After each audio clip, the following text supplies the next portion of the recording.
everyone, welcome to Mr. Queen PH, and in today's video we will see what's coming to you in April 2025. As you all know, these are general readings, so it may not resonate with you completely, but if you want to consult with a trusted personal advisor who can give you individualized reading, I highly recommend my sponsor, Psychic Source. Psychic Source is the most trusted psychic service in the industry with over 35 years of experience. They provide intuitive guidance accessible to anyone through their community of professional and gifted advisors. You can connect with them at your most comfortable way through a phone call, video chat, or text. Psychic Source is committed to hope, healing, and empowerment. And if you're not happy with your last paid psychic reading, it's free. That's how confident they are, backing it up with a no-risk guarantee. Even if I'm a tarot reader myself, I still seek guidance to gain clarity from other psychics to see a different perspective, because sometimes I can be biased on how I read my own cards. And I'm so satisfied with my recent consultation with Venus. She's an advisor from Psychic Source. She gave me comfort and insights with the project that I'm working with. Now here's the good news. Psychic Source is giving an extra special discount to new customers from my channel. This is the best and highest value promotion in the industry, and other psychic brands don't even close. Just go to trypsychicsource.com/MrQueen and use my code MrQueen to try up to 40 minutes with an advisor for just $19.80. That is up to $240 value. 40 minutes will allow you to talk to multiple advisors, and you don't have to use all the minutes in one session. You can also call the number on the screen to get a reading, or scan this QR code to easily access the website. Again, that's trypsychicsource.com/MrQueen, or click the link in my description to connect with an advisor anytime, anywhere. Thank you so much, Psychic Source, for this opportunity, and now let's go to your reading. Okay, Aries, let's see what's coming to you ngayong April 2025. Ayan, so please subscribe to our channel to show your support. Like, share this video, at comment na rin kayo kung kayo'y naka-resonate. Okay, let's see, Aries. April 2025.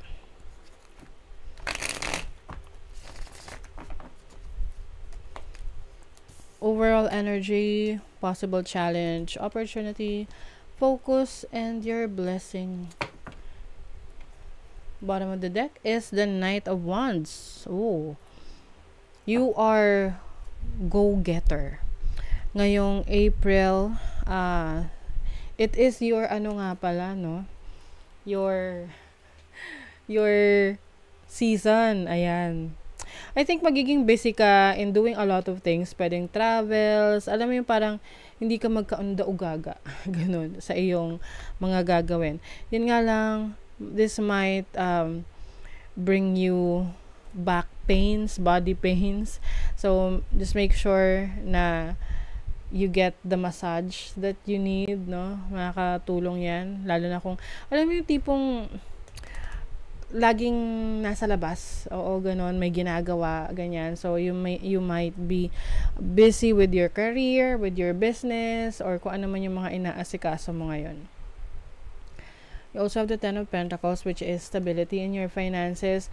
I think you're doing this for your money, for your business, no? You want to create more money ngayong April. So, your overall energy, Ace of Pentacles, kaya naman pala kayo busy-busyhan. Dahil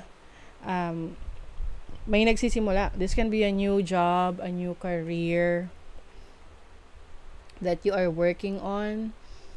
Maaring ano to pwedeng parang baby mo to no, na you have this new business na talagang very proud ka sa sarili mo for this new business or for this new career na nagsisimula sa'yo. And then your challenge is the Justice card. So, Justice is about bringing balance into your life. So, I think yung challenge mo talaga is kung paano mo mahahati yung oras, panahon mo sa mga bagay na importante sa'yo. Kasi hindi lang naman trabaho ang importante sa atin. Also, our family, our loved ones, yung oras natin para sa sarili natin. Okay?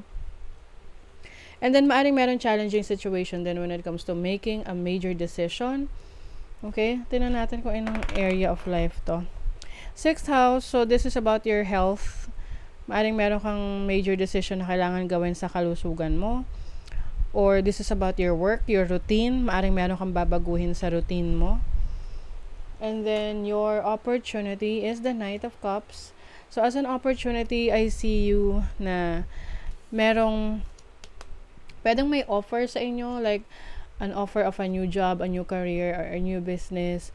Or some of you merong opportunity for love.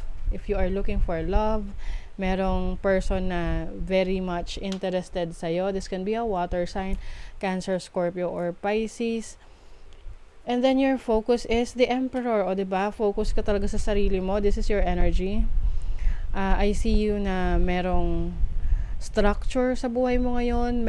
Kumbaga, meron kang pina-follow na sistema. May sinusunod ka na sistema para ma-achieve mo yung goals mo. Kasi minsan, 'di ba, kapag wala tayong sistema sinusunod, we are all over the place. Hindi natin na-hit yung goal natin or yung target natin. 'Di ba? Like for example, ako kapag wala akong schedule na sinulat, nahihirapan ako na mag-produce or maging productive dahil walang nakasulat na schedule. So, ang ginagawa ko ay write down yung mga kailangan ko ma-accomplish for the day, and it works for me kasi yun yung fina-follow ko. So, I see you na mas magkakaroon ng sistema sa buhay ninyo. Whatever this can be sistema sa business mo or yung mga kailangan mong ma-accomplish.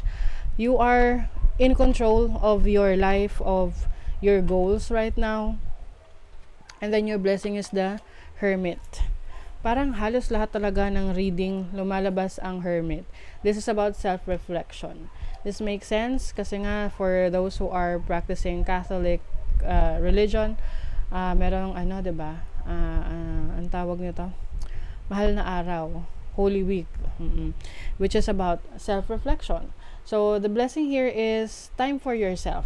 Kung ikaw ay medyo busy at marami kang inaasikaso, iba't ibang bagay, meron ka pa rin magiging time para sa sarili mo. Kasi nga, may mas focus ka ngayon sa sistema na kailangan mong i-follow or kailangan mong gawin.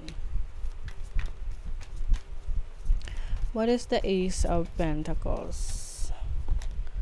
The Eight of Cups. Oh, some of you are leaving a situation to start something new. Yung iba, meron kayong iwan ng trabaho, business, career for a new project.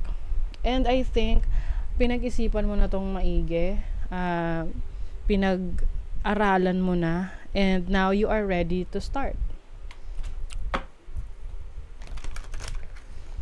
This is a journey, bagong journey. Seven of Wands. Yung iba sa inyo, may mga taong hindi sang-ayon sa mga plano nyo, sa mga ginagawa nyo. I think ang isa sa challenge mo is kung paano mo maipagtatanggol yung sarili mo or kung paano ka magsiset ng boundaries sa mga taong gustong manghimasok sa buhay mo or sa decision mo. And then you have the King of Pentacles. Some of you, ang ka-deal ninyo ay isang Earth sign, Taurus, Virgo, Capricorn. I also see an opportunity for you to be closer to someone na merong authority over you or like someone na merong prestige. Pwede kasing merong, it's like a boss or someone na merong magandang katayuan sa buhay na pwedeng tutulong sa'yo sa negosyo, sa trabaho mo. And pagdating naman sa relationship, I see you connecting with someone na mas mature sa'yo or meron kayong age gap. Pwede ring reversal yung role, ikaw yung mas mature sa kanya at mas bata siya sa'yo. So, just take whatever resonates. But I think there's a kind of a bigger gap dito. Pwedeng 5 years or more yung age gap ninyo. Oh, you have the Empress. Grabe oh, Emperor and Empress. Your focus is to be productive. Marami ka talagang maa-accomplish ngayong April. This is abundance. overflowing abundance. Ito yung resulta ng mga pinaghirapan mo. So, syempre, kung ikaw, wala kang gagawin ngayong April, malamang walang darating na blessings, no? But if you are willing to do the work and you have the discipline, may disiplina ka sa sarili mo, may consistency ka, then definitely you will see great results for your projects. You have the Page of Pentacles. There's also a blessing pagdating sa learning, no? So, if you are learning something, pwede tong sarili mong research, pagbabasa ng libro, panonood ng videos na nakakatulong sa mga ginagawa mo. Malaki siyang, para siyang indirect blessing sa'yo kasi hindi man siya agad magbibigay sa'yo ng fortune or any blessing, but yung knowledge na ma-acquire mo, magagamit mo yon to improve your life. O, diba? New life, new beginning, things are starting for you. You have higher power, mas nagiging malakas yung instinct mo, intuition mo. I feel like you'd want to leave this situation na parang cycle na hindi nakakabuti for you. Yung mga bagay na nakakapagpa-stress sa'yo. That's why you are now starting a new life para sa sarili mo. Some of you are dealing with a woman with blonde, gray, or white hair. Pwedeng ikaw rin to. Yes, opportunities are waiting for you. So, maaring merong itong offer na sinasabi ko sa inyo. This can be offered to you by someone. Pwedeng ito ay isang babae na magbibigay ng opportunity for you. Meron ding involvement with the law. Pwedeng meron kang kailangang ayusin, records, paperwork, documentation, or pwede rin court cases. Meron ditong letter. Merong good news. I think there is someone in your life, like a woman or a lady, female, feminine energy, that is going to bring in more opportunities sa'yo. This can be your boss or a friend or a business partner na tutulong sa'yo in achieving your goals. Okay? So that is your reading, Aries. Thank you so much. See you again.